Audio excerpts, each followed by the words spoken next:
taking the mic? Oh, can I pet him? Oh, right, yeah, sure. Assalamualaikum warahmatullahi wabarakatuh. Apa kabar para movie lovers sekalian? Hari ini kita lanjut ya untuk membahas si Bob si kucing imut. Buat kalian yang belum menonton part satunya, silahkan cek link deskripsi di bawah. Tanpa berlama-lama lagi, langsung saja kita ke TKP. Suatu hari saat hendak berjualan, sepasang suami istri memaksa membeli majalah James setelah berfoto bersama. James pun tak mampu berbuat apa-apa. Namun permasalahannya adalah area tersebut merupakan milik penjual lainnya, sehingga ia dilaporkan karena penyerobotan lapak orang lain. James pun diberi sanksi tidak boleh berjualan selama sebulan. James pun nganggur lagi. Ia harus bertahan hidup dengan sisa recehan yang dia miliki. Makan pun kini harus berbagi dengan Bob. Terkadang ia harus mengais-ngais sisa makanan lagi di tempat sampah.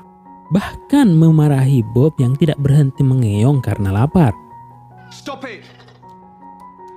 Meskipun dengan segera ia menyesalinya. James akhirnya nekat untuk mengamen kembali demi menyambung hidup. Namun suatu ketika, Betty memergoki James dan menghentikannya mengamen. Betty kesal atas kenekatannya kembali mengamen karena sewaktu-waktu ia bisa diciduk polisi. Apalagi Betty terlanjur menyukai James. I can't do this again. Waktu pun berlalu sebulan kemudian, di mana James bisa kembali berjualan majalah.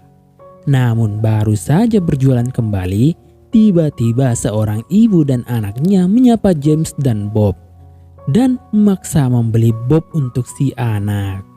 Tentu saja James menolak karena baginya Bob adalah keluarga. Tiba-tiba Bob melompat ketakutan, lalu dikejar anjing dan berlari entah kemana. James yang mencoba mengejar tidak mampu menemukan di mana jejak Bob berada.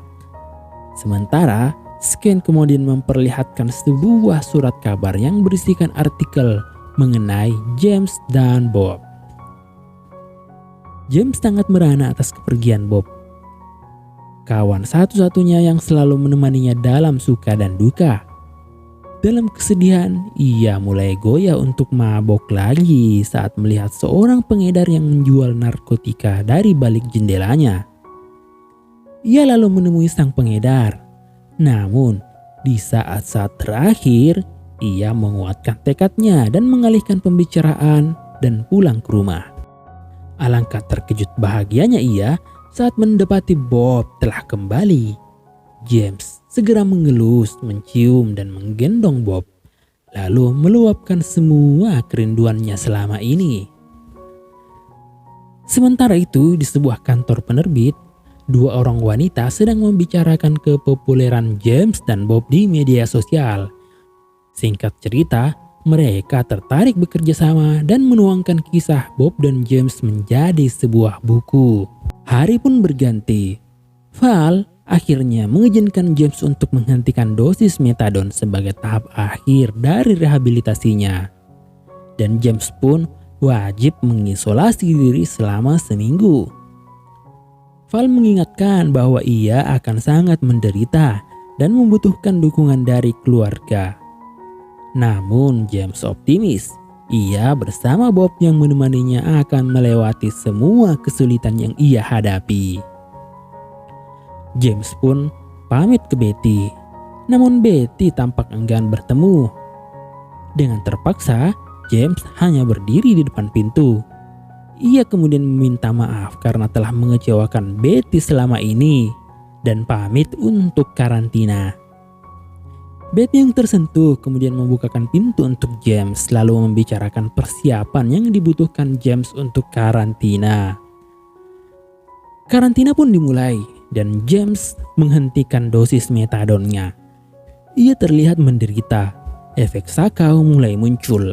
Gelisah, linglung, perasaan labil hingga halusinasi harus ia rasakan. Beruntung di saat sulit, Bob selalu ada menemani hingga James berhasil melewati masa-masa kritis.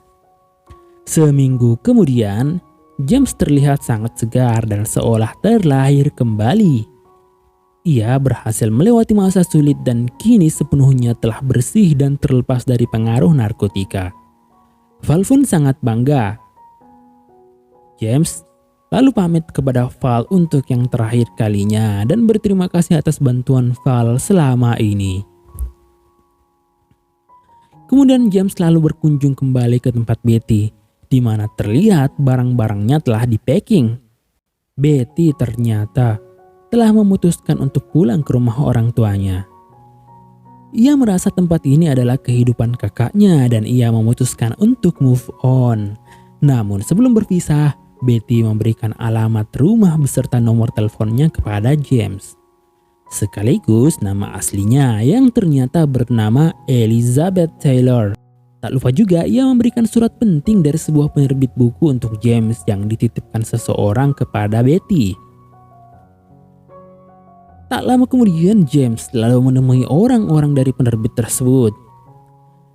Mereka lalu membicarakan berbagai hal mengenai rencana James agar ia menuliskan kisahnya bersama Bob yang nantinya akan mereka terbitkan menjadi sebuah buku.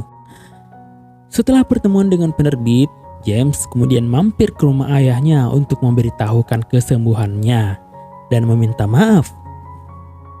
Namun sang ayah malah balik meminta maaf. Ia pun mengeluarkan foto James kecil dari dompetnya dan mengungkapkan rasa malunya pada diri sendiri karena gagal sebagai ayah yang tidak mampu berbuat apa-apa selama ini. Dan sebenarnya bukan maksud hati untuk mengabaikan. Sesampainya di rumah bersama Bob yang setia, James mulai menuliskan kisah mereka berdua. Namun ia merasa kesulitan karena ternyata menulis tak semudah yang ia bayangkan. Singkat cerita, dengan bantuan seseorang bernama Gary yang merupakan partner menulisnya atau asisten menulisnya, kisahnya bersama Bob si kucing orange berhasil diselesaikan dan diterbitkan dengan judul A Street Cat Named Bob. Buku tersebut pun laku keras di pasaran. James pun lalu menghadiri sebuah jumpa fans di sebuah toko buku. Di sana ia bertemu dengan sang kekasih kembali si Betty yang terlihat sangat bangga kepadanya.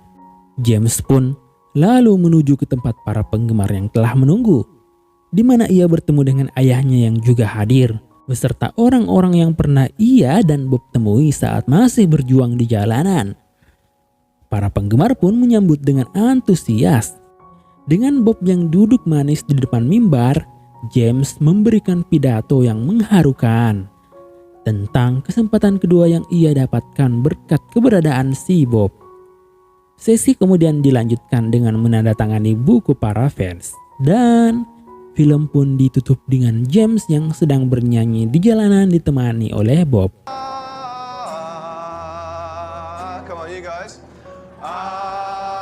Kemudian muncul foto-foto asli James Bowen bersama Bob dan film pun berakhir. Oke, bagaimana para pendengar sekalian? Saya berharap mudah-mudahan kalian terhibur ya. Buat kalian yang punya kritik dan saran, jangan lupa komen di kolom komentar di bawah.